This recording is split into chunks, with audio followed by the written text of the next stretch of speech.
Pronto, pessoal. Gravando aqui a nossa primeira aula desse livro Doutrina da Salvação, né? Um livro que vai tratar sobre muitos aspectos da nossa salvação. A aula de hoje ela é uma aula introdutória, né? Então nós falaremos um pouco sobre o que é a salvação, a questão dessa salvação que a priori, né, ali nas páginas do Antigo Testamento, parecia estar restrita a Israel, mas nós veremos que ela sempre foi o propósito de Deus salvar todos os homens. E nas lições 3 em diante, nós entraremos nas partes específicas, tá bom? Sobre expiação, questão do livre-arbítrio, regeneração, adoção, santificação, justificação e a glorificação, que é o estágio final da nossa salvação, tá bom?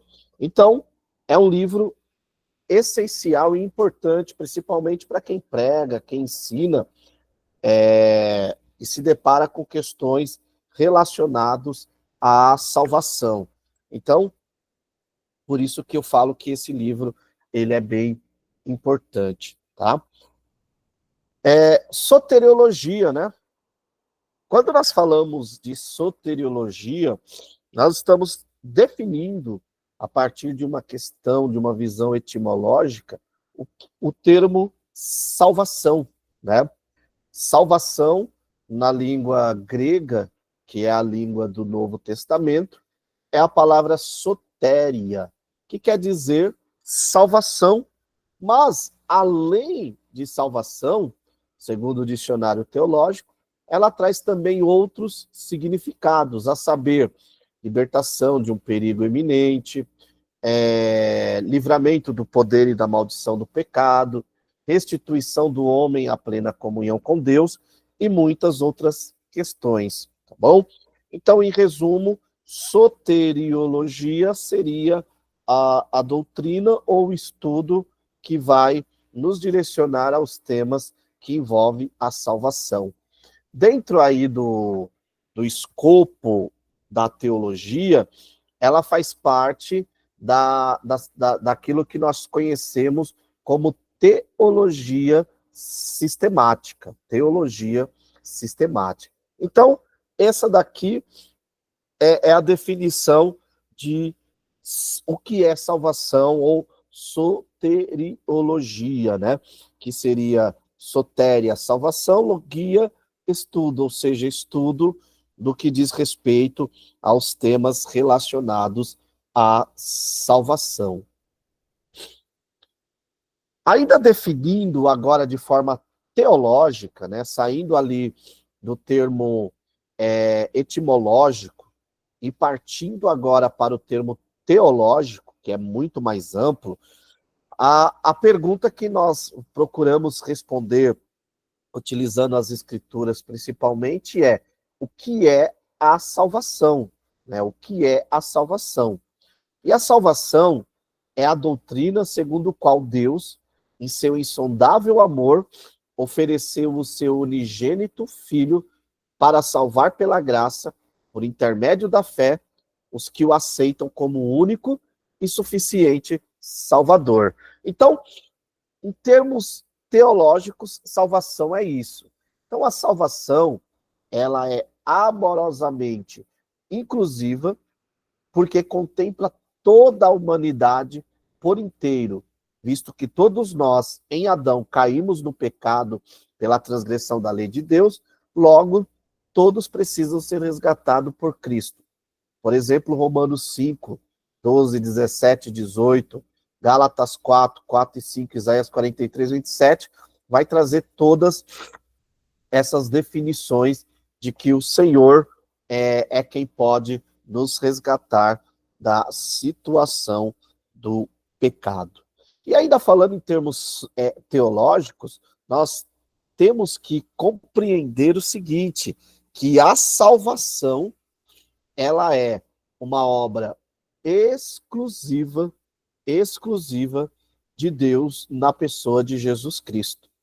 Em outras palavras, quando eu digo que ela é uma obra exclusiva, Eu estou querendo dizer que nós, seres humanos, nada cooperamos para a salvação no sentido de execução, no sentido de efetivação. Deus planejou, Jesus executou e o Espírito Santo, ele é quem efetiva ou quem, vamos dizer assim, aplica toda essa obra na vida do pecador. Tranquilo? Quando falamos da salvação, nós também temos que lembrar dos aspectos, né, que envolvem essa salvação. E quando falamos aspectos, nós estamos falando daquelas questões que mais para frente nós estudaremos, que diz respeito ao quê? A eleição, né? Diz respeito à predestinação, diz respeito à regeneração, à justificação e à santificação. Como hoje a aula ela é uma aula introdutória, então nós não trabalharemos todos esses aspectos. Esses aspectos serão trabalhados e desenvolvidos conforme o livro vai, como eu posso dizer, conforme o livro ele vai sendo estudado, tá bom? Então, uma das questões que nós precisamos compreender à luz dentro da salvação ou dentro da soteriologia é, primeiro, o que é o caminho da salvação, ou o método da salvação, e a mecânica da salvação, ok? São duas coisas diferentes e que as pessoas, elas confundem bastante. E, por confundir bastante, as pessoas às vezes pegam sistemas e colocam esses sistemas como se esses sistemas fossem responsáveis pela sua salvação. E não é assim. Então vamos lá. Primeiro, caminhos da salvação ou um método da salvação. A realidade do pecado, a graça de Deus, o significado do sacrifício de Cristo, o arrependimento, a justificação pela fé, a regeneração, a santificação, tudo isso são métodos ou estão dentro daqueles esquemas da salvação, estudados na soteriologia. Agora, quando falamos da mecânica, nós estamos falando do quê? Nós estamos falando automaticamente, como eu posso dizer, dos bastidores do processo da salvação. Por exemplo, se você veio a Cristo, porque isso tinha sido predeterminado por Deus antes da fundação do mundo, ou se Deus apenas sabia que isso iria acontecer, então predeterminou desde a eternidade que você receberia todas as bênçãos que estão em Cristo Jesus. O que isso quer dizer, professor? Eu vou mostrar aqui para vocês dois livros. E aí vai ficar bem claro para vocês entenderem quando eu falo de mecânica. Eu tenho aqui, ó, a teologia sistemática pentecostal. O capítulo que trata sobre a soteriologia foi escrita pelo saudoso Antônio Gilberto, que era arminiano. Essa outra teologia sistemática do Louis Berkhof também é excelente, só que o Louis Berkhof ele é um reformado, logo ele é um calvinista, né? Então, quando eu falo mecânica da salvação, eu estou me referindo à sistematização ou visões acerca de como se deu a salvação. E aí, nós estamos falando automaticamente de arminianismo, calvinismo e outras linhas de pensamento, tá bom? E aí, só para que vocês possam entender, quando eu disse que eu não posso confundir,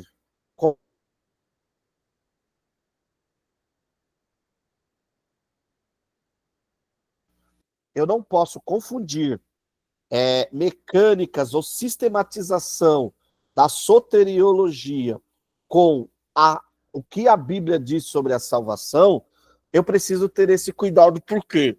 Porque eu vejo e percebo, e aqui eu vou falar como um professor de teologia, que há muitos que colocam o arminianismo como salvação. E o arminianismo, pessoal, ele é só uma escola que procurou sistematizar o estudo acerca da salvação, baseado nas Escrituras. Como, por outro lado, há pessoas que colocam o calvinismo como se o calvinismo fosse a salvação. E o calvinismo, tal como o arminianismo, ele é só uma sistematização, também à luz das Escrituras, do que vem a ser a soteriologia, tá bom? Então, o que nós aprendemos com isso? Aprendemos, pessoal, que muito além de Calvino, de Armínio e de outras questões, nós precisamos ficar com o que as Escrituras nos colocam acerca da salvação. Porque as duas escolas possuem equívocos, mas as duas escolas não fogem da base, do caminho. Entendeu? Mecânicas diferentes, porém caminho é o mesmo. Qual que é o caminho? A salvação é só em Jesus. É isso que o arminianismo clássico ensina, e é isso que o calvinismo também ensina, que a salvação é só na pessoa de Jesus Cristo. Tranquilo até aqui?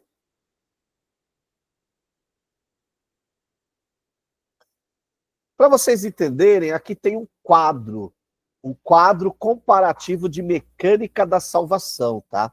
Então, é muito interessante, eu sempre gosto de trazer isso para os meus alunos. A partir de hoje, quando lá na sua igreja, ou numa escola bíblica, enfim, começar uma discussão sobre esse ponto, Calvino, Armínio, Pelágio, semipelagianismo, essas coisas, você já vai ter em mente que isso são mecânicas, ou seja, meios de ver a salvação. E cada igreja defende uma mecânica. Por exemplo, nós, da Assembleia de Deus, via de regra, nós somos arminianos, entendeu? As igrejas como, por exemplo, as presbiterianas, elas são calvinistas, um hipercalvinismo. As batistas, elas já são mescladas.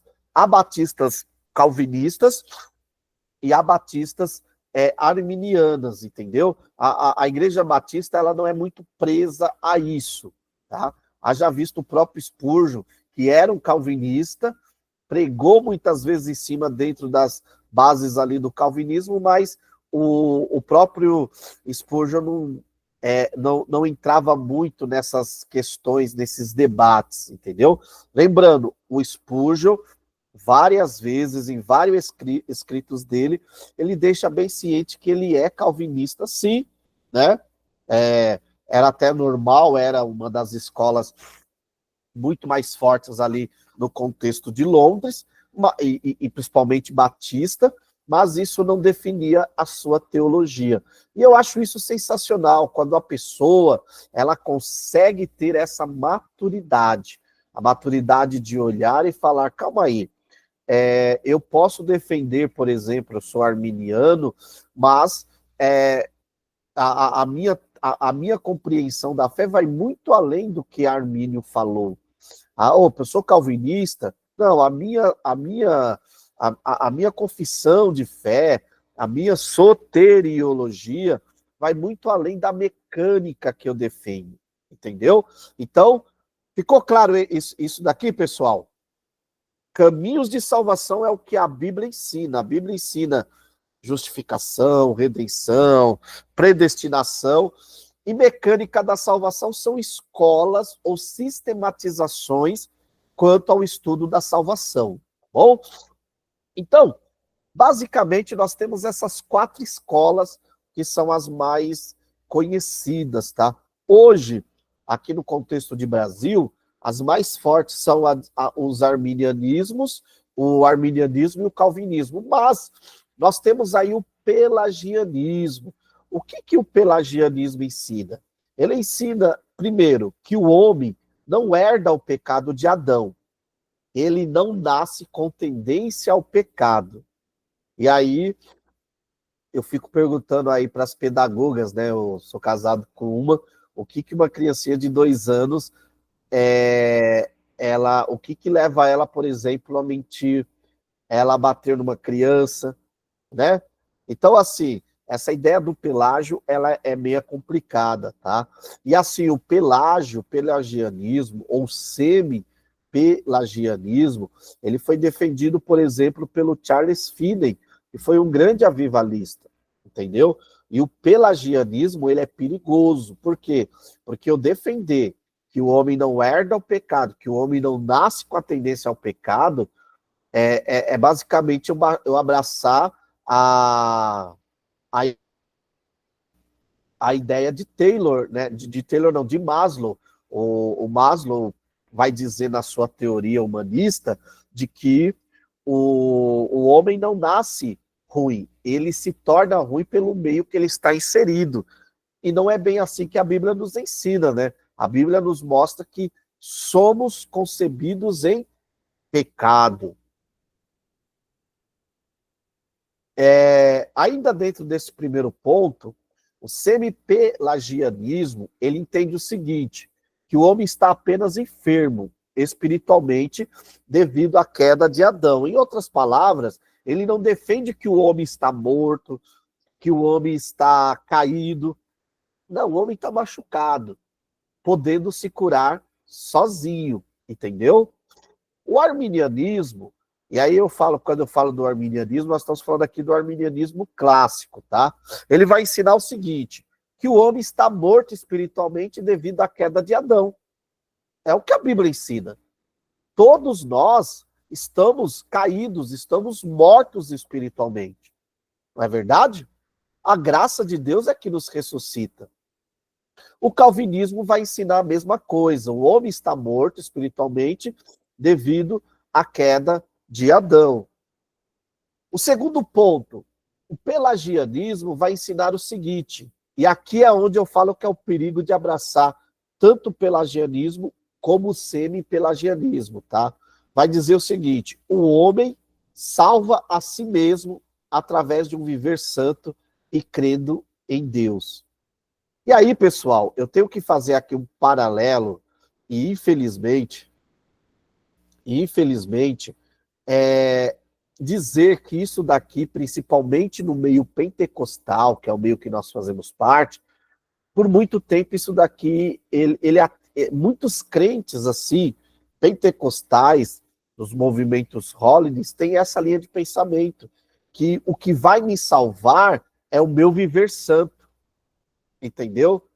É a minha santificação, é a minha separação. Aí, foi até com base nesse tipo de pensamento que principalmente os calvinistas, não entendendo o que é o arminianismo, acusam e colocam o arminianismo na mesma balança de Pelágio. Entendeu? Por quê? Porque Pelágio ensinava isso. Armínio não ensinou isso. E um arminiano que conhece arminianismo, ele também não vai ensinar isso. Ele vai olhar e dizer, a minha santificação, o meu viver santo me salva? Não. Não é bem por aí, não. Eu não sou capaz de produzir nada bom. Se a graça de Deus não estiver em mim, eu não consigo produzir nada que agrade ao Senhor. Então, como que o meu viver santo vai me salvar? Entendeu? E muitas das vezes nós vivemos isso. O semi-pelagianismo, que vamos dizer assim, é uma parte mais moderada do pelagianismo, vai dizer o seguinte, o homem é salvo porque tomou a iniciativa de ir a Cristo. Em outras palavras, o pelagianismo, o semi-pelagianismo, ensina que é o homem que toma a iniciativa de ir até Cristo. E, biblicamente, e o que ensina tanto o arminianismo como o calvinismo, não. Quem deu o primeiro, o segundo, o terceiro, e todos os passos para que o homem pudesse ser salvo foi Deus. Entendeu? Foi Deus que deu. E o Senhor continua dando esses passos. E o nosso papel dentro disso é só dizer sim. Somente isso. Até aqui tranquilo, pessoal?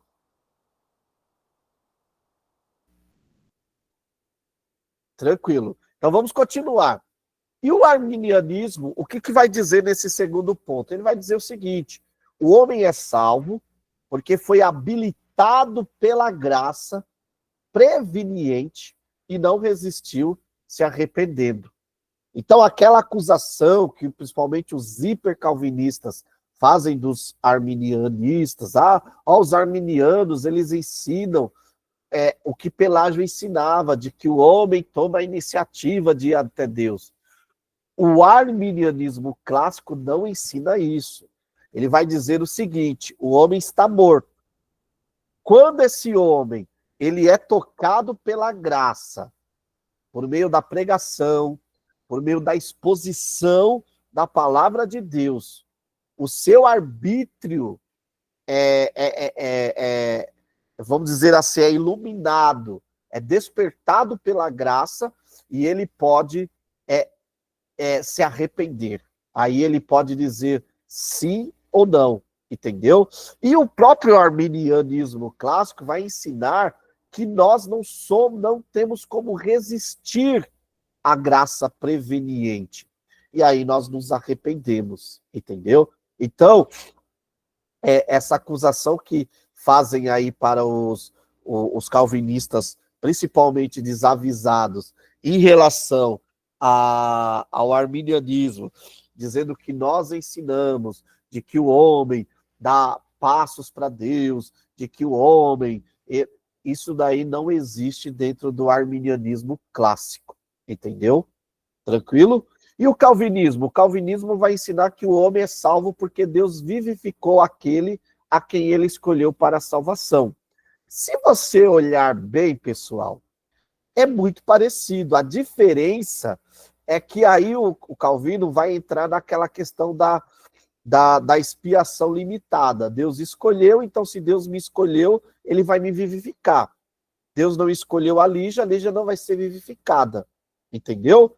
Então, só esse é o ponto que eu acho que é um pouco perigoso. Assim, perigoso não, que diferencia o calvinismo do arminianismo nesse segundo ponto. Porém, se você olhar bem, tanto no arminianismo como no calvinismo, é a graça, é Deus quem vivifica, quem habilita o homem para a salvação, ok? O terceiro ponto vai dizer o seguinte: Pelágio ensinava que Cristo morreu como um exemplo para todas as pessoas. O pelagianismo, ele é perigoso, viu, pessoal? E muitas igrejas abraçam o pelagianismo como se fosse arminianismo. E aí é que está o perigo, entendeu? Vocês acabaram de ver que, por exemplo, o arminianismo nunca ensinou que o homem se salva por meio da sua santificação. Ok? O arminianismo ensina o seguinte, que o homem está morto e precisa da graça para ser salvo, para dizer sim ao arrependimento, para olhar para Cristo e dizer sim, entendeu? E o Pelágio ensinava que Cristo ele morre como exemplo, não como um cordeiro substituto, tá? O semi-pelagianismo ensina que Cristo morreu como substituto de todas as pessoas, tá bom? E aqui é o ponto que o pessoal nos acusa, nós arminianos, de sermos, por exemplo, pelagianistas ou semi-pelagianistas. Por quê? Porque nesse ponto, o semi-pelagianismo, ele conversa com o arminianismo, que é o quê? Cristo morreu como substituto de todas as pessoas. Nós não acreditamos numa expiação limitada. Nós acreditamos numa expiação ilimitada. O que isso quer dizer? Que Cristo morreu por todos os homens. O calvinismo vai ensinar que Cristo morreu como substituto apenas para os escolhidos. E aqui é uma questão muito complicada que eu acho, por quê? Porque, veja só, segundo o calvinismo é o seguinte, se o bebê recém-nascido ele está predestinado a ir para o inferno, ele não foi escolhido para ser salvo, entendeu? Ele morre e vai para o inferno. Eu estou falando de um recém-nascido, entendeu? Então isso é muito perigoso. Claro, há uma linha calvinista, tá? Vamos ser justos. Há uma linha calvinista que não é esse hipercalvinismo, que ensina que Deus tem uma graça especial para as crianças.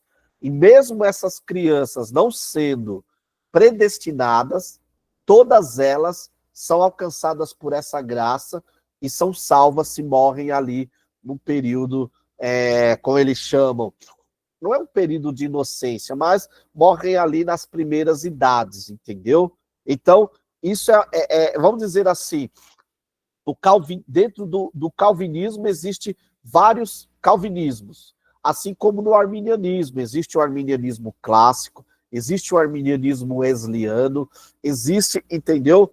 Outras linhas de arminianismo, assim como o pelágio, tem o pelágio e tem o semi-pelagianismo, tá bom? Então é só isso daqui para ficar bem claro para nós. O terceiro ponto, o último ponto aqui, que é o quarto, que o Pelágio ensinava, ele dizia o seguinte: a fé é produzida pelo próprio homem, entendeu? E aqui é também o outro ponto, e principalmente os hipercalvinistas que não conhecem o arminianismo, não estudam, nos acusam de ser pelagianos, dizendo o quê? Que nós, arminianos, ensinamos que a fé é produzida pelo próprio homem. Não é isso que a Bíblia nos ensina e que nós também acreditamos. Nós acreditamos que a fé salvífica, ela é um dom de Deus. Ela é uma graça de Deus, produzida por meio da graça. Então, não tem como eu produzir uma fé salvífica. Entendeu?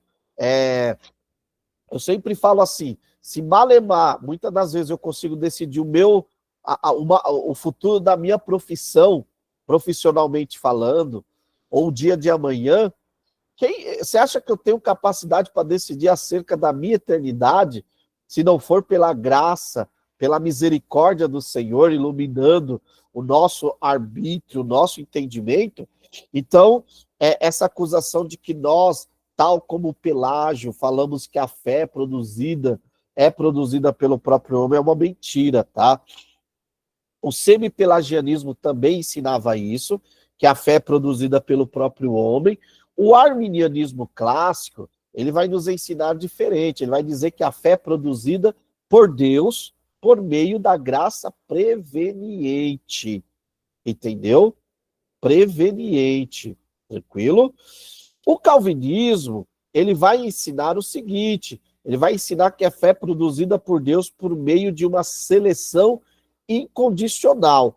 Aqui também é uma diferença entre nós, né, arminianos e calvinistas. Os calvinismos, eles ensinam que essa fé só é produzida nos eleitos, entendeu? Eles não acreditam que é produzida em todos os homens por meio da graça preveniente, tá bom?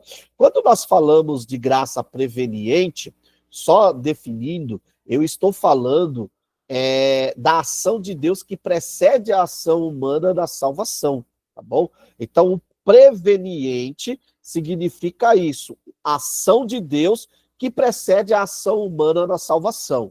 Em outras palavras, Deus ele dá o primeiro, o penúltimo e todos os passos para o homem. Ao homem só cabe responder positivamente. que é o que o arminianismo clássico ensinava, entendeu? Que a graça preveniente, ela é uma graça que, não, que eu não consigo resistir, então eu me arrependo e eu consigo também, naquele momento que eu sou alcançado pela essa graça preveniente, ter a minha fé, a fé salvífica produzida em meu espírito, e eu consigo dizer sim para a graça de Deus. Pessoal, tranquilo até aqui? Alguma dúvida? Alguma pergunta, algum comentário?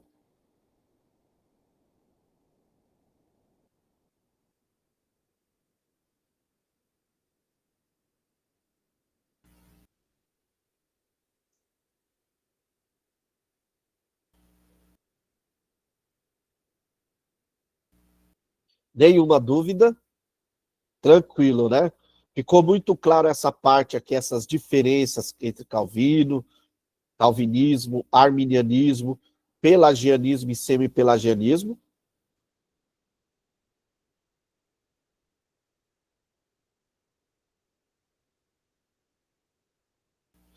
Legal. Então vamos avançar aqui.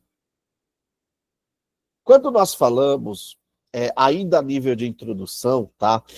E, e é muito bom deixar esses pontos aqui bem definidos para nós termos base até para as próximas aulas, tá bom? Quando nós falamos de aí tanto do arminianismo como do calvinismo, nós temos aí uma sigla, né? Um, um, uma palavra, né? Uma junção aí de iniciais que formam aí o acróstico, né? E que traz aí essa ideia dos artigos de fé, tanto do arminianismo como do calvinismo, né? Então, quando nós falamos disso, nós estamos falando o que desses pontos principais, né? Desses acrônimos, né? Desses acrônimos. Então, vamos lá. Os facts. Facts é a junção de 5 palavras em inglês que define os 5 artigos de fé do arminianismo, tá bom? Então vamos lá. Freed by grace to believe, livre pela graça para crer. Isso daqui é a graça preveniente. Então o que o arminianismo clássico ensina? Ensina o seguinte: ensina que a graça me torna livre para crer. Nunca no arminianismo a fé precede a graça, assim como no calvinismo e assim como na Bíblia. A graça precede a fé, entendeu? Então eu sou livre pela graça para crer, né? Atonement for all, expiação para todos, né? Diferente aí do calvinismo, e aqui eu acho que é o grande ponto que nos difere deles, é o seguinte: que eles acreditam numa expiação limitada, e nós acreditamos numa expiação para todos os homens, né? Conditional election, eleição condicional. Nós acreditamos numa eleição, quando nós falamos aqui uma eleição condicional, nós estamos falando dentre muitos pontos, né?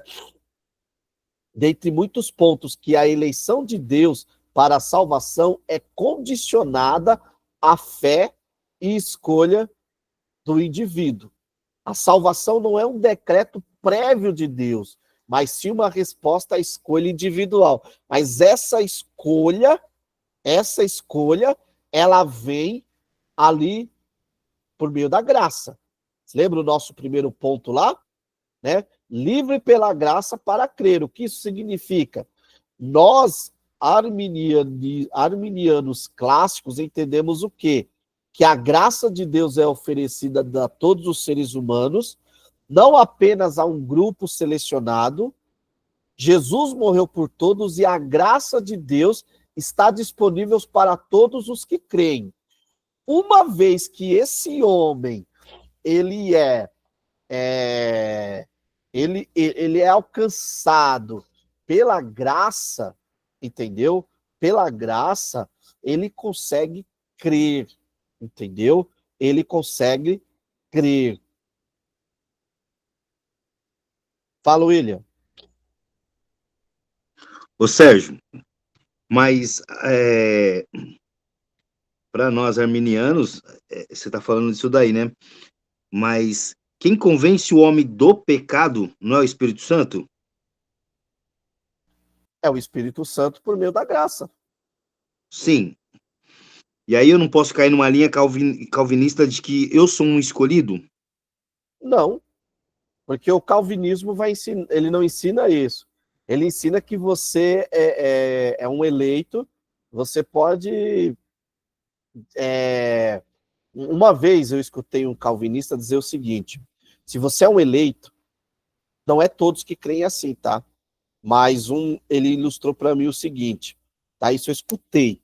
Eu perguntei para ele é um calvinista, e ele falou para mim, ó, se você é um calvinista, se você é um escolhido, um eleito, você pode correr para onde for. Uma hora você vai ser alcançado. E não como eu posso dizer assim, eles falam também desse agir do Espírito Santo, mas é um agir não no sentido de que eu possa resistir, mas é aquela coisa, mesmo eu não querendo, se eu for o escolhido, eu serei salvo. Entendeu? Jonas não é um exemplo disso? O quê? Não, Jonas, Jonas ali é um outro ponto.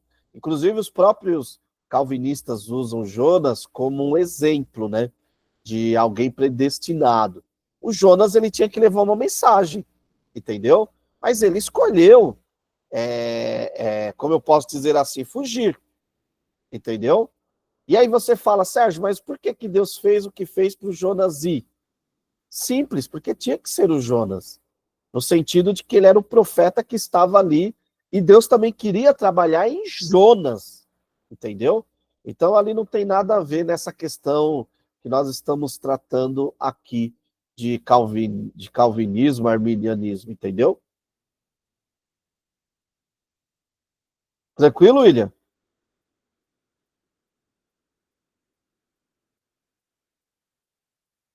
Legal. Vamos continuar aqui. Então, a eleição condicional, né? Nós não acreditamos que essa eleição, ela é a eleição de Deus para a salvação é condicionada à fé, né? E essa fé, ela é fruto ali da graça de Deus. É total, depravação total, né? O total depraved. O que quer dizer isso? Os calvinistas, não todos, tá, gente? Aqueles, somente esses que vão em debates, às vezes eu tenho a impressão que aquilo ali seja até algo encenado, porque não é possível.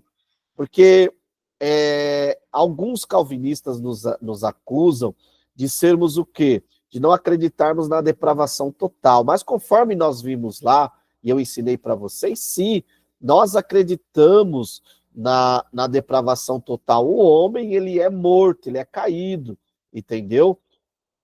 E logo, ele pode, como eu posso dizer, ele precisa da graça de Deus para que o arbítrio dele seja iluminado, por assim dizer, e ele consiga falar sim para a salvação, entendeu? Então, até aqui no arminianismo, nós estamos falando do arminianismo clássico, crê-se nessa questão da depravação total e de que, por exemplo, nós precisamos da graça de Deus para dizer sim à salvação. E aqui é um ponto que é interessante, né? Segurança em Cristo, ou secret in Christ, né? O que é essa segurança da fé?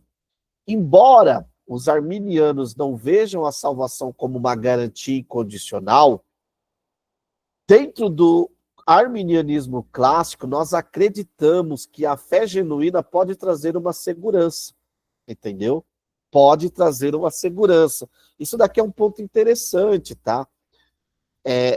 Porque eu vejo arminianos ensinando de forma equivocada, mas, por exemplo, a qualquer momento você pode perder a salvação. Gente, quem está de pé, cuide para que não caia. Mas o arminianismo clássico, ele acredita que em Cristo nós temos segurança. Porque se eu estou em Cristo, eu não vou largar a fé. Entendeu? Se eu estou firme em Cristo, eu não perco a salvação. Em Cristo eu estou salvo. Então, nós basicamente falamos as mesmas coisas em alguns pontos, parecido com os calvinistas, só que com falas diferentes, mas é o mesmo sentido, entendeu? Por quê? Os calvinistas não ensinam que salvo, uma vez salvo, salvo para sempre? Nós, biblicamente, também cremos assim, que se eu estou em Cristo, eu estou salvo para sempre, porque Cristo é a garantia da minha salvação, entendeu? E quando eles falam salvo, salvo para sempre, é em Cristo. Então, esse é o aspecto, entendeu?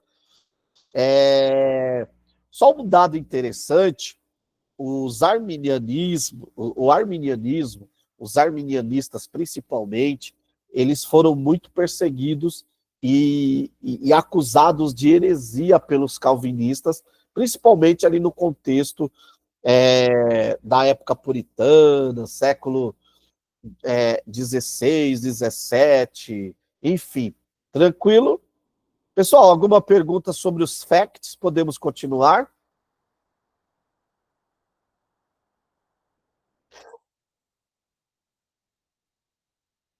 Legal.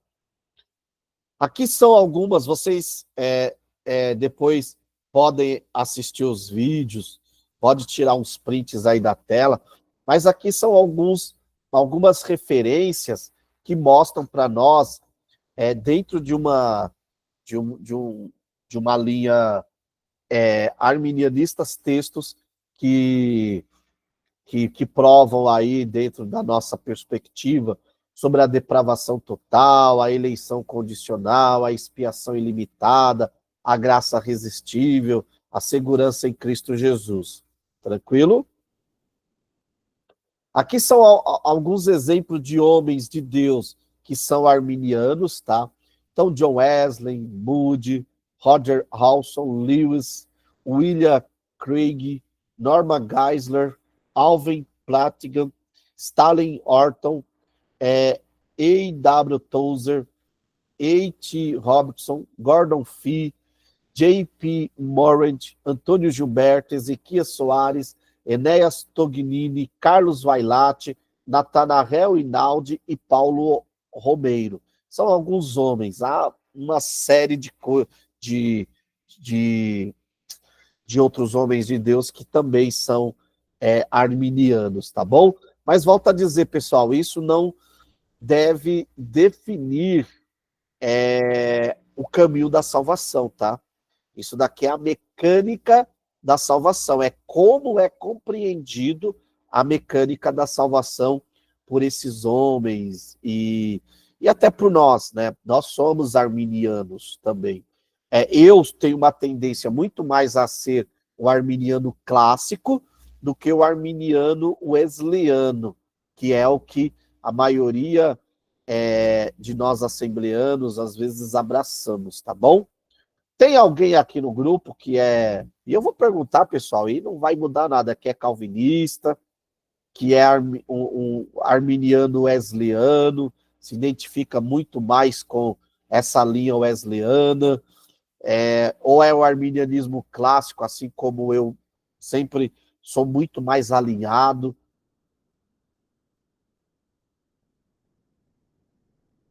Tem?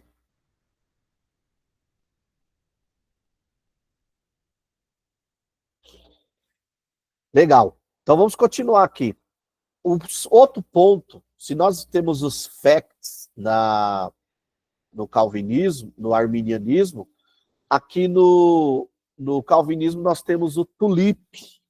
O que é o tulip, né? Tulip também são 5 pontos que, pegando ali aquele aquele acrônimo, né? Aquele acrônimo do, dos pontos ali, das iniciais das letras deles, do que ensina o calvinismo, formou aí a tulipe. Então vamos lá. Vocês verão, pessoal, que alguns pontos são bem parecidos, tá? Então vamos lá. O que ensina-nos a tulipe, né? A tulipe calvinista, tá bom? Lembrando que a questão da tulipe, aí, quando nós falamos de 5 pontos, existe calvinistas que são de 5 pontos, tá bom? Existe calvinistas que não abraçam totalmente a tulipe, tá? Então, nós precisamos entender isso, tá? Entre eles mesmo, assim como entre nós, não há um consenso quanto aos pontos. Então, vamos lá. Total depravity, depravação total. O que seria a depravação total? É aquilo que nós acreditamos. A humanidade, em consequência do pecado original, é inteiramente corrupta e incapaz de realizar o bem sem a intervenção de Deus. Não, nenhuma novidade, né? Isso também nós cremos, né? Inconditional election, eleição incondicional. Aqui é um ponto que já nós discordamos no sentido, por quê? O que eles ensinam? Que Deus, em sua soberania, escolhe quem será salvo, não com base em méritos, boas obras, mas em sua soberania, entendeu? Então, esse é um dos pontos que, como posso dizer aí, que nós não é que nós discordamos no sentido, como eu posso dizer assim, eles falam, em outras palavras, que uma vez que estamos mortos, literalmente incapazes de tomar qualquer tipo de decisão, a única saída da nossa morte espiritual é que Deus nos tire dela. Então, se realmente cremos que somos mal, não temos o direito de reclamar que Deus exerça a sua graça soberana. Então, dentro da visão deles, a eleição incondicional significa simplesmente que Deus escolhe dar a vida eterna sem ter visto nada de bom nos eleitos. Isso daí, de certa forma, também nós concordamos, porque Deus não viu nada de bom em nós e nos ofertou a salvação. Mas o que difere de nós deles é o seguinte, entendeu? É que eles acreditam que há pessoas que são eleitas e outras não, entendeu? A Confissão de Westminster, no capítulo 3, ali no verso 4, dizia isso, né? Pelo decreto de Deus para a manifestação de sua glória, alguns homens e anjos são predestinados à vida eterna e outros são predestinados à morte eterna. É nesse ponto que difere de nós, entendeu? Por quê? Porque se Deus me predestinou a salvar a vida eterna, ok, até aí tudo bem, né? Não tem problema. Mas e se Deus me predestina para o inferno? Como eu posso dizer assim? Aí eles usam o argumento, a seguinte retórica, né? De que Deus é soberano e ele faz o que ele quiser. Concordo, mas e a justiça do Senhor quando, por exemplo, imagina eu pequei a vida toda, tropecei, porque eles ensinam que é mais ou menos assim para vocês entenderem, tá? Eu vou usar um exemplo simples. Eu coloco a pedra para uma pessoa tropeçar, a pessoa tropeça e ainda a culpa é da pessoa. Não é minha que coloquei a pedra, entendeu? Então, quando eles falam dessa eleição incondicional, é basicamente nesse aspecto. Deus me predestinou para o inferno, me colocou todos os meios ali para que eu fosse para o inferno, e mesmo assim eu sou responsabilizado, sendo por algo que eu não tive como mudar ou falar diferente. Entenderam? Não faz muito sentido, né? Mas eles usam vários argumentos que encontram bastante ponto que não Não faz sentido, tá bom? O terceiro ponto, expiação limitada. A expiação limitada, eles vão ensinar o seguinte, eles vão ensinar que a morte de Cristo paga por todos os pecados daqueles que foram eleitos. O perdão dos pecados está disponível a todos os pecadores, mas ele só paga o preço por aqueles a quem o Pai predestinou desde a fundação do mundo. Essa doutrina é conhecida como a expiação específica ou particular. Tem aí uma contradição, não tem, meus irmãos? Porque, veja só, a morte de Cristo paga por todos os pecados daqueles que foram eleitos. Ok. O perdão dos pecados está disponível a todos os pecadores, mas ele só paga o preço por aqueles a quem o Pai predestinou. Faz sentido? Não faz, né? E essa questão da expiação limitada foi defendida nos escritos de João Calvino, John Owen, Charles Hodgson, entendeu? Que eles diziam o seguinte: suficiente para todos, eficaz para alguns, entendeu? Ou seja, a expiação de Cristo é suficiente para que toda a humanidade seja salva, independente de crerem ou não, mas é eficiente somente para aqueles que foram predestinados, entendeu?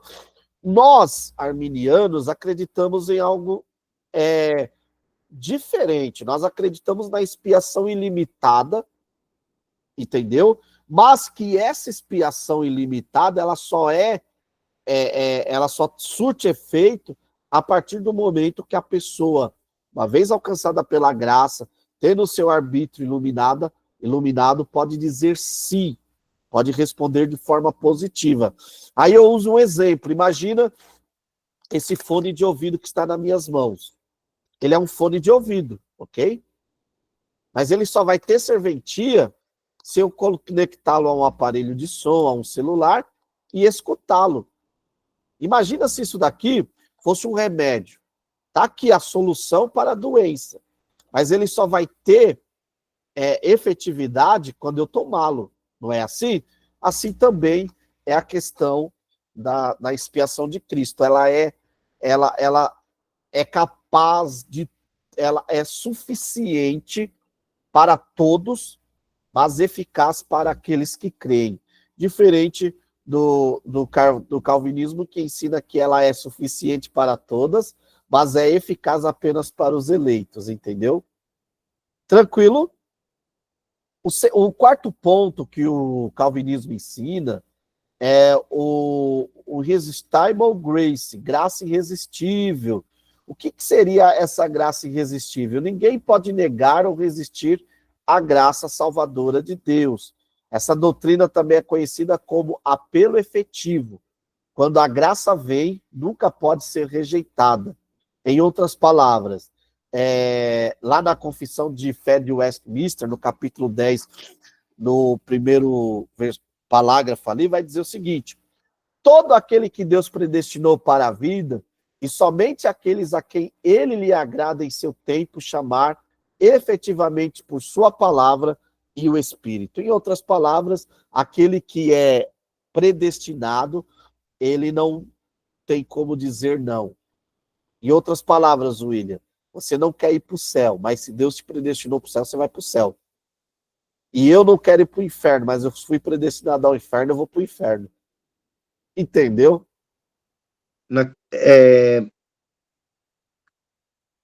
Não sei se está muito fora do contexto, mas quando Paulo é chamado, tem várias pessoas ao redor dele, mas só ele vê. Só ele tem aquele contato. Mas porque Deus escolheu ele, porque conhecia o coração dele. Exatamente. E ele responde antes. Quando ele vê, ele ouve e fala: quem é meu Senhor? Ele já está quebrantado, entendeu? Paulo podia muito bem ali naquele momento olhar e falar: não quero saber, entendeu? Como, por exemplo, Demas, né? Demas, ele começa como um bom cooperador de Paulo, mas depois, né, ele vai e abandona Paulo, né, no final da sua vida, né, no seu ministério. Então, nós vemos o seguinte, que lá em Colossenses 4,14, Demas é saudado como um cooperador.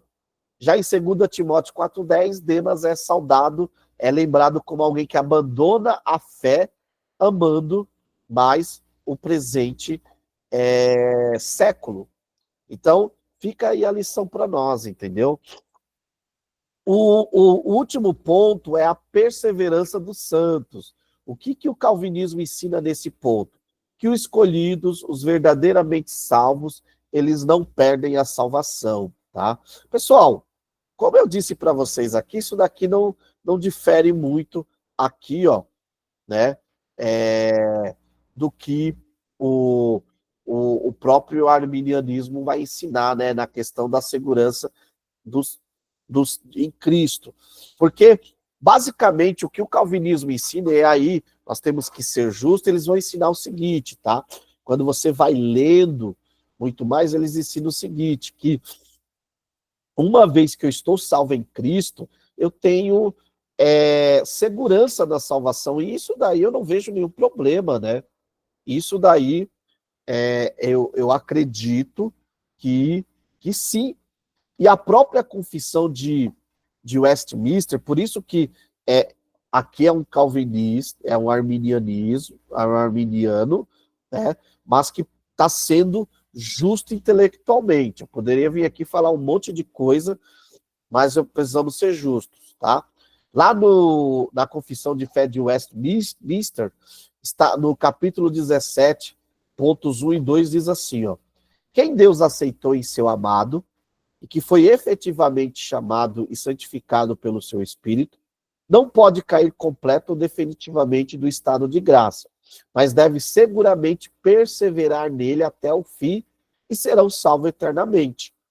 Esta perseverança dos santos não depende do seu livre arbítrio, mas da imutabilidade do decreto de eleição que brota do amor livre e imutável de Deus Pai. Em outras palavras, ele vai colocar que você precisa perseverar. Entendeu? É muito parecido com o que nós acreditamos, tá bom? Acreditamos, tá? Então, é o seguinte, esse daqui é a tulipe, por exemplo, que os 5 pontos do calvinismo, tá bom? Do calvinismo, tá? Esses são os 5 artigos que são ali sistematizados a fim de mostrar a doutrina calvinista. Alguma pergunta, pessoal? Alguma dúvida? Podemos continuar?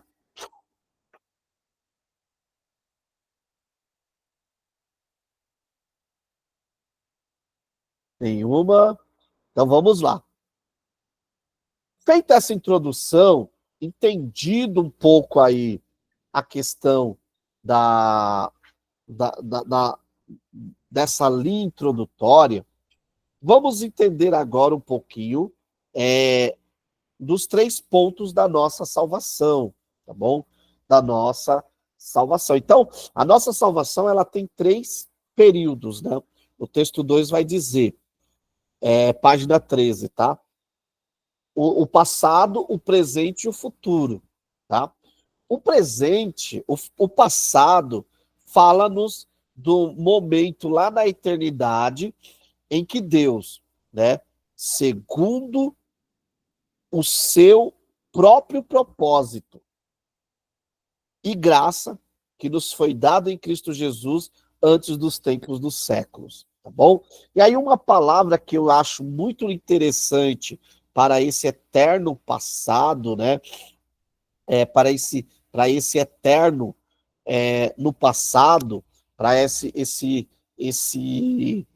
vamos dizer assim, esse primeiro ponto que fala-nos da salvação lá na eternidade, é a palavra presciência, né? Que no grego é prognosis, né? Que significa conhecimento prévio ou propositado. O que isso quer dizer, presciência? Quer dizer que Deus ele não é pego de surpresa, tá? Quando Adão e Eva caem no Éden, pecam no Éden, Deus não desenvolve ali um plano. Olha, Adão e Eva pecaram, agora vamos tentar resolver a coisa. Não. A nossa salvação, gente, ela foi discutida e resolvida lá na eternidade. Entendeu? Lá na eternidade. Em 2 Tessalonicenses 2,13 vai dizer, né? Devemos sempre dar graças a Deus por vós, irmãos amados do Senhor, por vos ter Deus elegido desde o princípio para a salvação e santificação da verdade. Ou seja, quando Adão e Eva caem, Deus já tinha preparado o plano de redenção. O cordeiro, biblicamente, ele é morto antes da fundação do mundo. Entendeu? Então, o que Deus, o que a Trindade fazia na eternidade? Além de desfrutarem de uma eterna comunhão, eles elaboraram, planejaram o plano de redenção. Então, isso que eu vou falar é muito profundo, entendeu? Tudo que acontece na cruz é Deus trazendo de forma visível, visivelmente, o que já tinha acontecido na eternidade, porque o Cordeiro já tinha sido morto antes da fundação do mundo. Entendeu? Por isso que João, quando viu Jesus, falou: eis o Cordeiro de Deus que tira o pecado do mundo.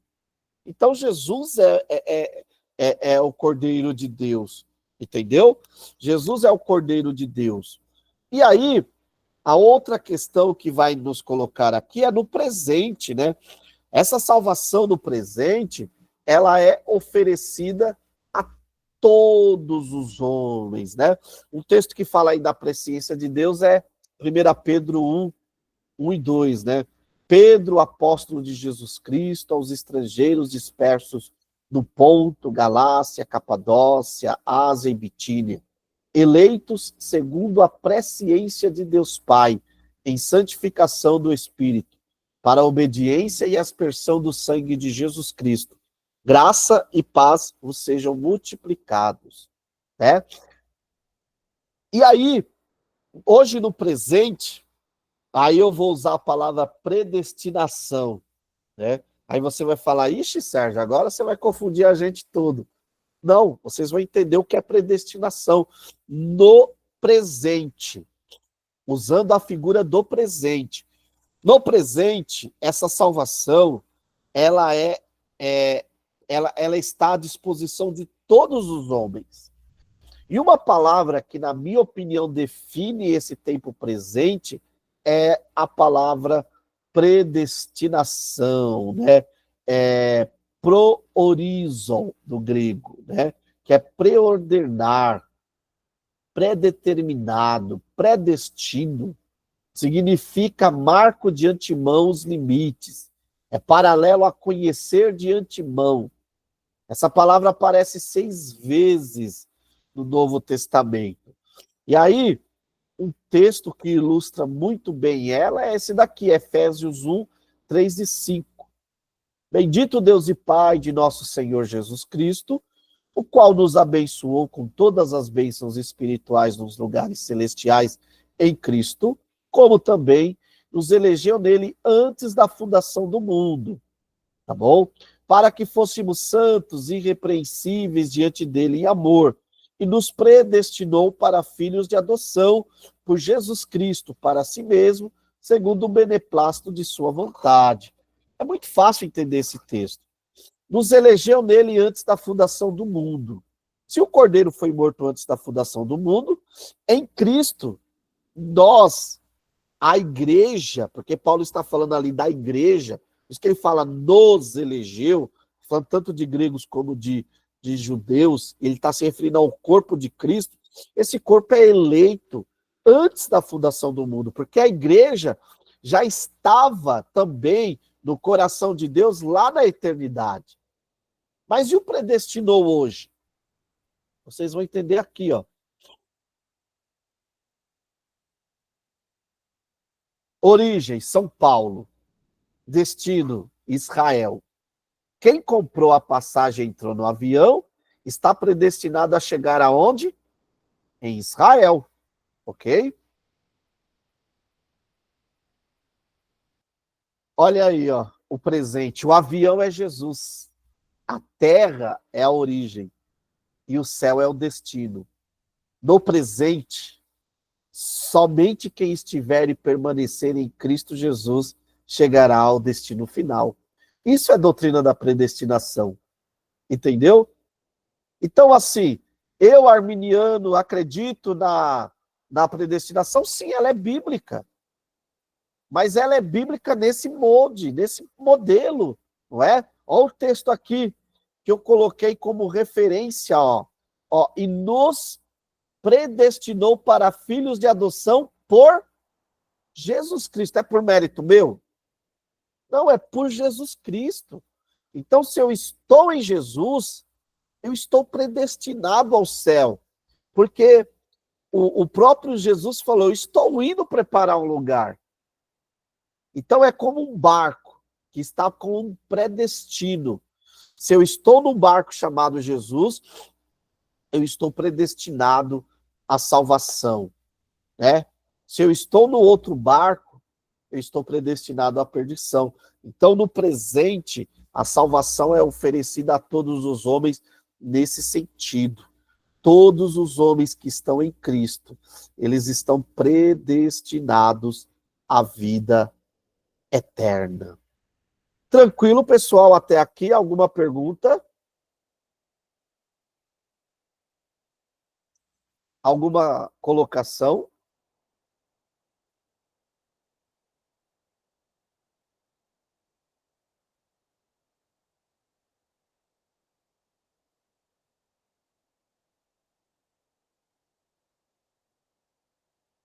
Ô Sérgio, deixa eu te perguntar. Pode falar. Vamos lá. A salvação é em Cristo, certo? Se um macumbeiro ele crê em Cristo, ele pode ser salvo? Se ele crer em Cristo de verdade, automaticamente ele vai largar aquela vida dele. Aí sim, Tá, entendeu? então tem que ter uma mudança de vida. Não basta só crer, tem que ter uma mudança de vida, né? Exatamente. Se você. Entenda uma coisa: se você está em um barco, em um avião, com destino para Israel, você precisa estar em conformidade com aquele avião. É o cinto de segurança, é atendendo às regras daquele avião, não é? Você não vai fazer o que você bem pensar dentro do avião. A mesma coisa, se eu estou em Cristo agora, eu vivo novidade de vida. É o que Paulo fala, é uma nova criatura, entendeu? É um arrependimento genuíno. Então, quando nós falamos crer, as pessoas acham, é o crer natural? Não. Essa fé natural, Tiago vai dizer que até os demônios creem e estremecem. Nós estamos falando aqui daquela fé produzida pelo Espírito Santo, como obra salvífica, fruto da graça de Deus. Entendeu? Esse é o crer, não é o crer natural. Eu creio em Jesus. Ok. Mas e o crer para a salvação como obra do Espírito é esse crer que nós estamos falando. Então é quando Paulo diz, não vivo eu, mas vivo Cristo. Cristo vive em mim. Exatamente. Exatamente. Assim como há muitos crentes que estão na igreja, mas só estão na igreja visível, não fazem parte do corpo invisível. Entendeu? É desse aspecto. Tranquilo, mais alguma pergunta?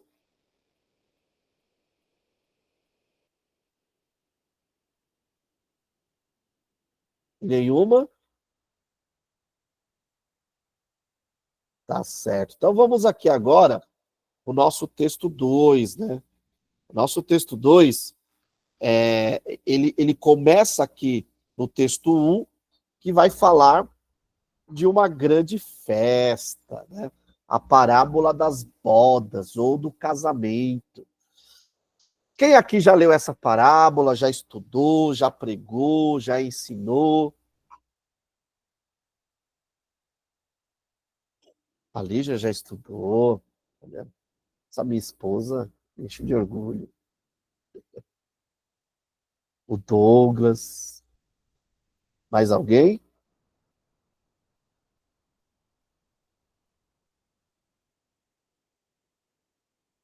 Tá certo. Vamos então, como que ela se encaixa no nosso estudo aqui hoje?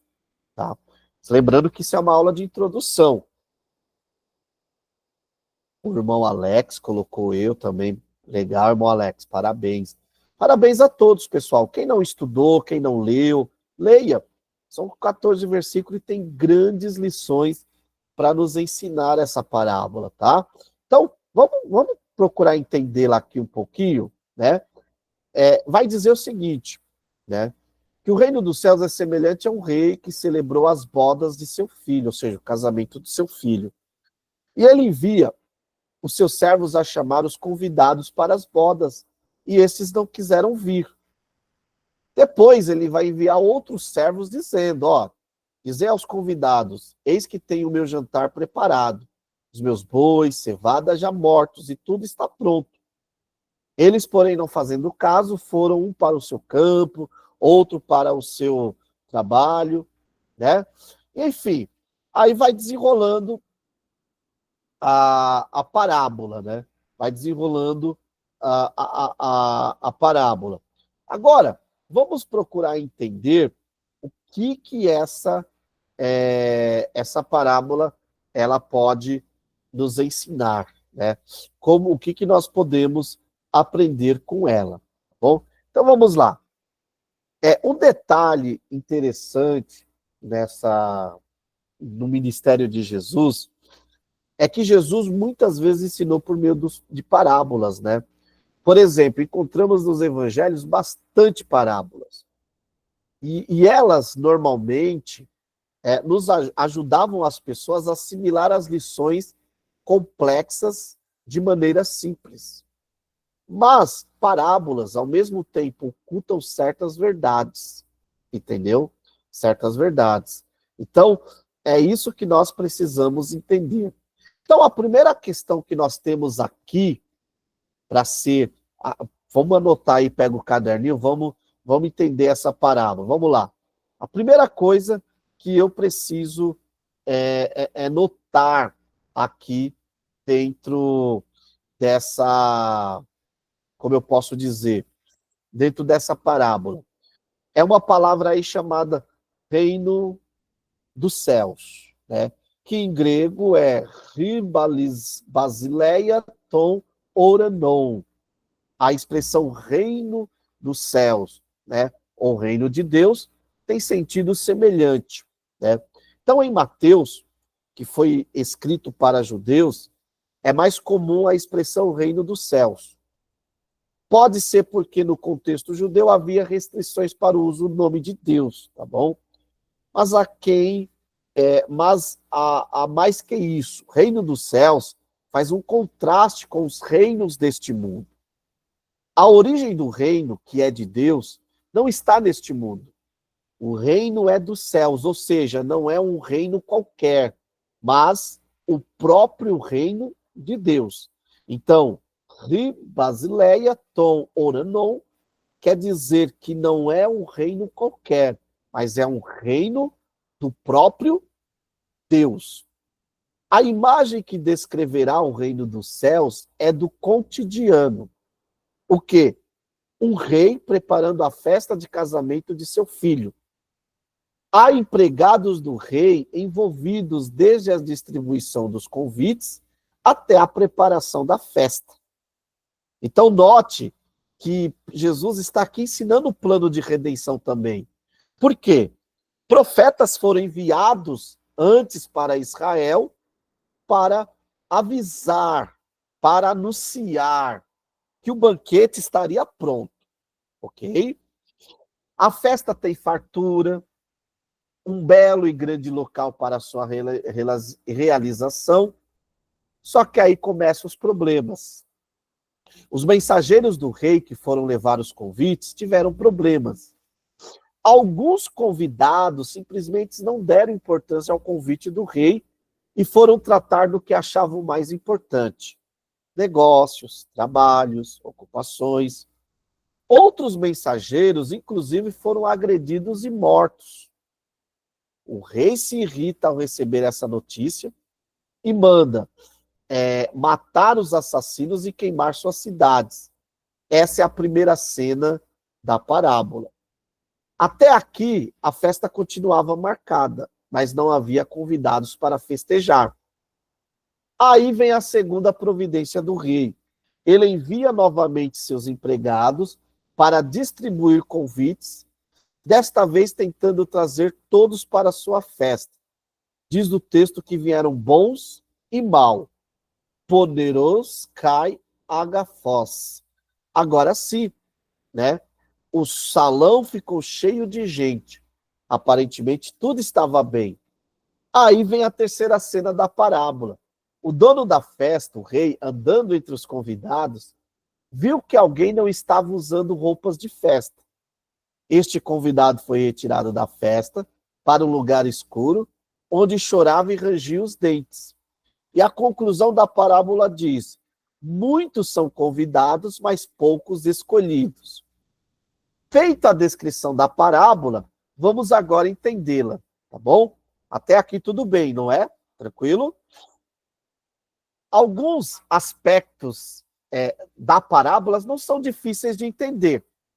O rei é Deus, Pai, a festa é dele, ele é gracioso e quer dar a festa. Ninguém paga para estar presente. O convite foi dado primeiro a alguns e depois a todos. Ou seja, afinal, o convite é universal. Ninguém é obrigado a aceitar o convite. Mas, por outro lado, o convite é tão especial que se alguém não o aceita, o problema não está no convite, mas na pessoa que não aceita. O normal seria aceitar o convite, né? Imagina eu sou convidado para um almoço, um casamento de uma autoridade. O problema não está no convite, mas em mim, uma pessoa não tão notável na sociedade, rejeitar o convite. Imagina o Messi me convidando para ir no casamento do filho dele. E eu falo, quem é o Messi? Não quero saber não. Tenho mais o que fazer. O problema está no convite ou está em mim? Com certeza está em mim, né? Tem algum problema que eu não aceito, né? O normal seria aceitar. Um detalhe interessante da parábola é que os que não aceitaram o convite tiveram uma atitude de menosprezo ao convite, e alguns até de violência contra o convite. Não há razão nenhuma para uma pessoa que não quer aceitar um convite ser violenta contra o mensageiro. Mas na parábola contada por Jesus, esse detalhe aparece. Outro ponto de destaque é na terceira cena da parábola, quando é encontrado um convidado sem roupa de festa. Ele é expulso da festa. Aparentemente, ele não estava fazendo nada de errado, apenas não tinha roupa adequada. Mas, na cultura daquele tempo, e de certa maneira até na cultura brasileira, numa festa de casamento, ninguém nos diz que roupa devemos usar, mas usamos a melhor roupa para honrar aqueles que nos convidam. Se aceitamos o convite, queremos honrar quem nos convidou. Se não nos portamos de forma adequada, não deveríamos estar na festa. Com esses destaques no texto, podemos tentar entender a parábola. Deus convida as pessoas para o seu reino. Estar no reino dos céus é como estar numa preciosa festa de casamento. Os convites são feitos pelos mensageiros, ou seja, os servos de Deus.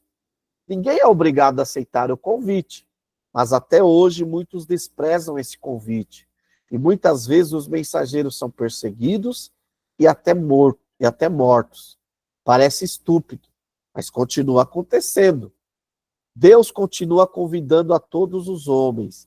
Ele insiste que quer que todos estejam presentes no seu reino. A dignidade não está no convidado, mas naquele que convida. O convite é gracioso. Os que aceitam o convite naturalmente sabem que nesta festa O comportamento adequado é usar a veste nupcial.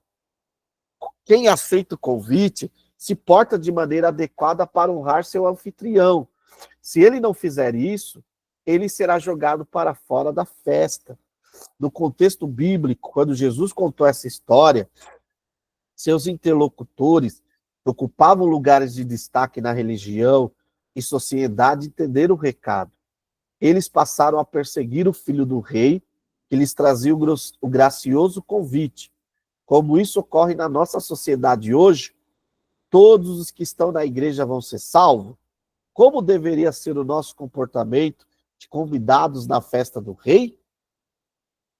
São algumas questões, né? Então vamos lá. A primeira questão é: nós devemos levar o convite a toda a sociedade. Ponto. Segundo ponto, todos os que estão na igreja são salvos? A resposta é não. Entenda o que eu vou dizer, tá? Eu não sou universalista, tá? Não me acusem disso. Até quem for assistir o vídeo depois. Mas eu sempre digo que tem pessoas que estão no lugar correto, mas com a fé errada. Entendeu? O irmão Antônio Sebastião, até no livro texto, ele vai citar quem são esses que estão com roupas erradas. São aqueles que não aceitam o convite pela dignidade do convite, mas aceitam o convite e numa atitude de desprezo, não vão com a roupa adequada. E aqui não estou falando de usos e costumes, eu estou falando de atitude. Então a pessoa aceita Jesus para mudar de vida. Ela não aceita Jesus porque quer ser salva. A pessoa aceita Jesus porque está com a empresa falida. Ela aceita Jesus porque quer que Deus restaure o casamento dela. Pessoal, vamos ser realistas. O Evangelho nos oferece salvação, vida eterna. Pode ser que eu aceite Jesus e o meu casamento, que estava indo bem mal das pernas, seja restaurado. Como pode ser que ele acabe de vez. Entendeu? Pode ser que eu aceite Jesus e a minha empresa que estava ruim vá bem. Como pode ser que ela venha falir de vez. E tudo bem, porque isso não faz parte do escopo da salvação. O escopo da salvação, Jesus não morreu para me dar empresa, Jesus não morreu para me dar casa própria, Jesus não morreu para me dar carro do ano, Jesus não morreu para restaurar o meu casamento, não. Jesus morreu para resolver o problema do meu pecado. Entenda o que eu vou dizer. Nós definimos pecado como mentira, como adultério. Tudo isso é a prática do pecado. Mas Jesus morreu por algo muito pior, que é o que está na minha natureza. Entendeu? Se o problema do homem fosse uma mentira, uma surra de pai e mãe resolveria, não é? Quem aqui nunca apanhou para deixar de ser mentiroso? Entendeu? Se o problema do homem fosse um roubo, isso seria fácil de resolver. A cadeia restauraria todos os presos. O problema do homem, quando nós falamos do pecado, é muito pior. O pecado é tão terrível que ele afasta o homem de Deus. Ele é uma afronta à santidade de Deus. Se Jesus teve que vir e morrer pelo pecado, para pagar essa dívida, então coloque o pecado como uma coisa muito, mas muito grave, muito séria. Entendeu? Pior do que eu faço é o que eu desejo. E aí é que é o pecado. O pecado não é quantitativo, ele é qualitativo. Nós medimos o pecado pelo que nós fazemos, né? Enquanto que, na verdade, o pecado deveria ser medido pelo que eu sinto, pelo que eu desejo, pelo que eu sou. Entendeu? Pelo que eu sou. Aquele homem não estava fazendo nada de errado. ele só não estava de acordo com a festa. No reino de Deus, para fazer parte desse reino de Deus, né? Desse reino dos céus, como é chamado, ou desse Basileia Oranon, né? Ou Basileia Ton Oranon, eu preciso estar de acordo com essa realidade. Entendeu? Então, quando nós pensamos no que esse texto nos traz de mensagem para hoje, meus irmãos, nós ficamos surpreendidos como essa parábola ela é atual. Por quê? Porque a pregação normalmente é feita no ambiente da igreja. Os ouvintes, em sua maioria, se não na totalidade, são membros da igreja. E o que esse texto diz para as pessoas que estão na igreja? Com que elas se identificam? Elas são convidados? Elas são os mensageiros que saem a convidar as pessoas? Alguém pode se identificar como os dois personagens? Será que alguém persegue os mensageiros de Deus nos dias de hoje? A igreja cristã é a religião mais perseguida em nossos dias e com o maior número de mártires ainda? O que pensamos dessa situação? O que podemos fazer para mudar isso? É possível mudar? Ainda pensando nos membros da igreja, quem seriam as pessoas que estão sem as vestes adequadas para a festa? Porque apenas o rei percebeu que elas estavam sem a roupa adequada? Simples. Simples. Porque eu, olhando para todos aqui, posso dizer, todos são salvos. E glória a Deus que assim seja. Mas só Deus sabe quem, de fato, faz parte do corpo de Cristo. E assim, irmãos, ser membro de uma igreja visível não é a garantia que eu sou participante da igreja visível. Isso é uma realidade que essa parábola nos ensina. Entendeu? Essa é uma realidade que essa parábola nos ensina. Então, todas essas perguntas que nós fazemos, nós precisamos entender, tá bom? A essência do convite vemos na pessoa e obra de Jesus Cristo, o Filho do Rei. Ele convida a vir a eles os cansados e sobrecarregados. Ele tem piedade de todos. Ele oferece sua graça, dando perdão e vida e salvação a todos. Né? Então, que nós possamos compreender essa verdade, tá bom? E essa realidade do banquete, por exemplo, ela também é utilizada lá em Isaías 25, do 1 ao 9, quando fala de uma festa, de um banquete, para descrever o amor de Deus e a obra de salvação. O que Jesus está querendo dizer aqui, gente? Que, a priori, os privilegiados que eram os judeus, falaram não. E hoje, muitas das vezes, nós, enquanto igreja, enquanto gentios, nesse período, podemos falar sim, mas achar que é de qualquer maneira. E não, gente.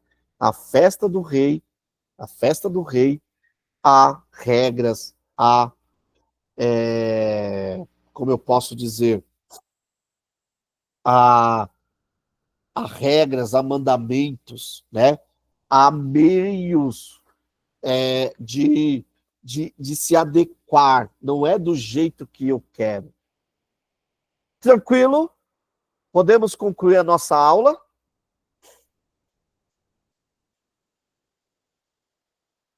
Alguma pergunta?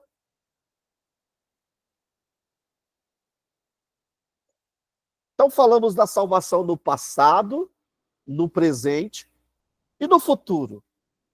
No futuro, essa salvação ela é descrita como o grande dia do Senhor, né? O último capítulo dessa salvação, ela está nos reservada para a eternidade, aonde nós seremos arrebatados.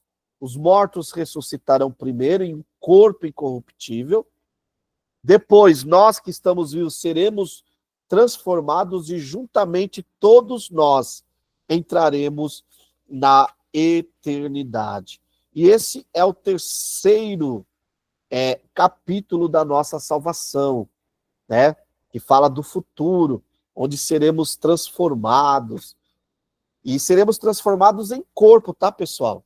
Não é corpo de anjo, não é espírito, não. Aí eu gosto daquilo que o pastor Osiel Gomes sempre fala. No céu Deus vai curar doença, enfermidade, só não vai curar feiura, porque tu vai continuar sendo tu. Entendeu? Brincadeiras à parte. Mas você vai continuar sendo você. Eu vou te conhecer no céu. Você vai me conhecer na eternidade. E juntos gozaremos dessa salvação para todo sempre. Sérgio. Fala, Sueli. A gente vai ser como os anjos, né? Assim, não vai ter sexo, sentimento, né? Não, quem disse isso? A Bíblia não fala que quando vai para o céu não tem os sentimentos, a gente vai se ver, mas o sentimento não vai ter, né? E quem disse Porque isso? não vai dar nem se casamento, nem nada, né? Eu que estou perguntando para você, né? Porque foi o que aprendi um pouco mais atrás. Pessoal, vamos lá. Ó. Isso daí é um pensamento bem errado, tá? Que era ensinado antigamente. Quando fala que nós seremos como os anjos, está falando na questão ali da questão do casamento, né? Propriamente dito, que é a questão que Jesus está falando. Tá? E tem um debate, porque esse texto, exegeticamente falando, né, ele não defende totalmente essa ideia, né, de vamos dizer assim, de continuidade ou não da família, entendeu? De continuidade ou não da família.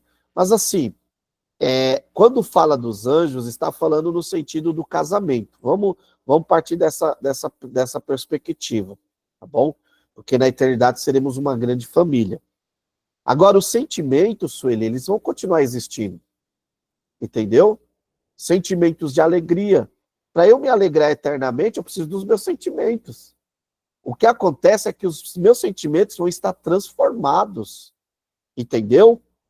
Estarão transformados, entendeu? Uma outra questão, nós vamos estar em corpo, não é em espírito como os anjos.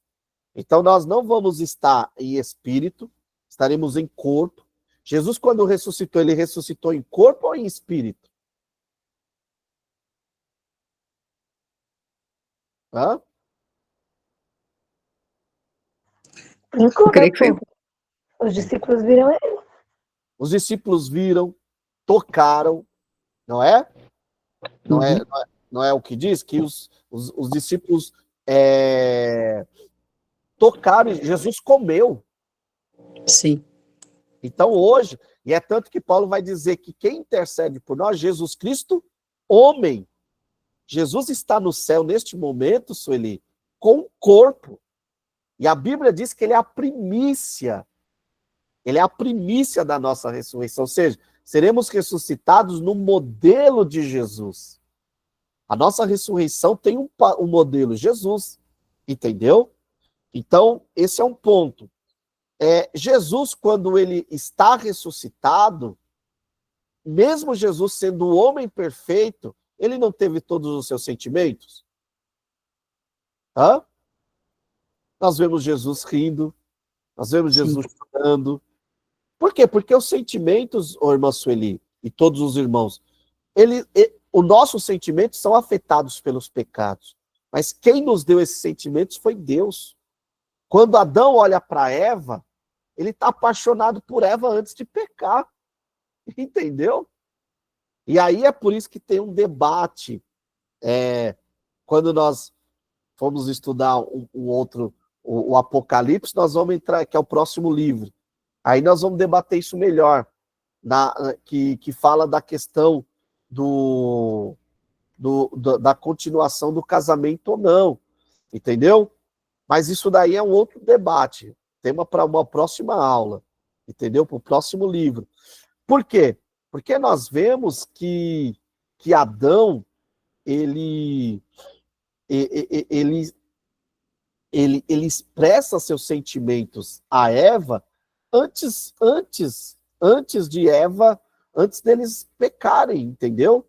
Então, eu não posso, como eu posso falar para vocês, eu não posso chegar e demonizar os sentimentos, entendeu?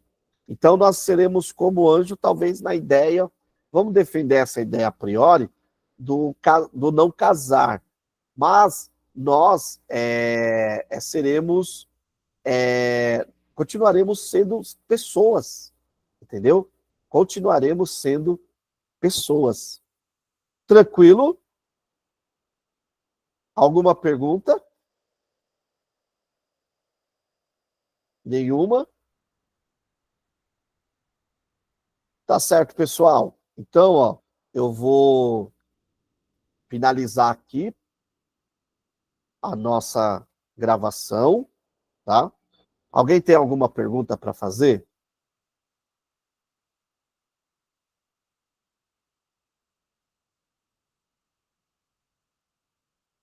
Pode falar, irmão Alex. Paz, irmão Sérgio, estou meio rouco. Mas assim, questão de nós termos o corpo glorificado, como que podemos dizer, então, essa questão de que nós vamos ter um corpo glorificado?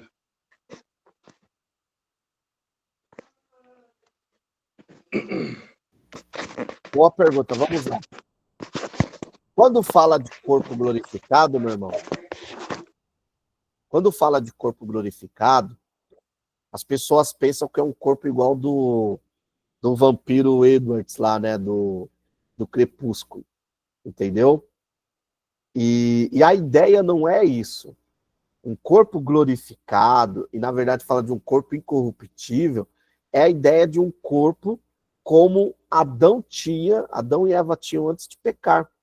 É um corpo não sujeito às doenças, não sujeito ao tempo, um corpo imortal, entendeu? Nós seremos imortais, não eternos. Falamos que seremos eternos, mas é no sentido de que não morreremos. Nós seremos imortais, porque eterno é só Deus, que não teve início e não tem fim.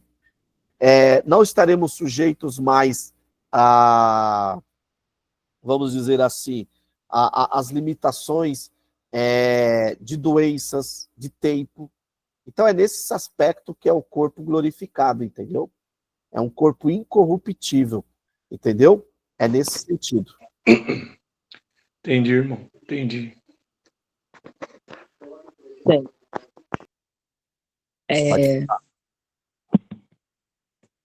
Interessante que quando a gente for, né, para o céu, serão só escolhidos aqueles que Jesus vão arrebatar, né? Aí a gente sente um pouquinho de pena, né? Daqueles que vão ficar, por exemplo, a família, né? Que não estão em Cristo, né? Aí fica bastante difícil, né? Porque só será poucos escolhidos para estar lá, não é isso? Então, boa pergunta, irmã Sueli. Vamos lá. Esse texto, eu vou usar um texto, e o próprio Vailate também, e eu concordo com a interpretação dele, 2 Tessalonicenses 2, 16, 17.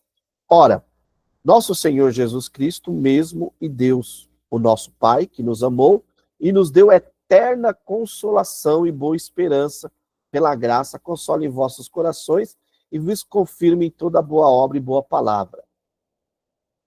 Não me pergunte como, tá? Eu não fui arrebatado ao terceiro céu e não vi coisas inefáveis ainda. Mas no céu, na eternidade, né? Nós falamos céu, mas é a eternidade, tá? Na eternidade, nós teremos flashes, pequenos flashes dessa nossa vida aqui. E um dos pontos que engloba esses pequenos flashes são aqueles parentes, pessoas próximas, queridas, que não foram salvas. Entendeu? Que não serão salvas. E isso é que vai gerar essas eternas consolações. Aí você fala, mas lá não haverá tristeza, não haverá choro. Exatamente. Hoje, quando me vem a recordação de uma pessoa muito querida, que eu não tenho certeza se ela foi salva ou não nos bate uma angústia a ponto de nós chorarmos. Não sei se acontece isso com vocês. Já lá, por nós estarmos na presença de Deus, nós não teremos tempo nem mesmo para, entendeu? Dar, como eu posso dizer, dar espaço para essa tristeza, porque seremos consolados. Por isso que Paulo fala aqui de eternas consolações, entendeu? Nesse aspecto. Então, sim, nós teremos um breve flash, poxa vida, olha, meu pai não está aqui, entendeu? Aquela pessoa querida não está aqui. E aí eu serei consolado, entendeu? Mas isso daí é um debate também, tem pessoas, teólogos que defendem que Deus vai apagar totalmente a nossa memória. Eu não acredito assim, por quê, gente? Porque nós vemos agora, lá em Apocalipse 6:9, o que está escrito? Que os mártires que estão orando nesse momento, né, estão dormiram no Senhor, a alma deles estão lá clamando por justiça, lembrando das injustiças que foram feitas aqui por eles. E eles são consolados, mas eles lembram. E o que consola eles? Justamente o fato de que eles estão diante de um Deus que é justo e que cobrará a morte deles de forma tão cruel. Entendeu? Então, esse é um dos aspectos da nossa vida na eternidade. Tranquilo, mais alguma pergunta?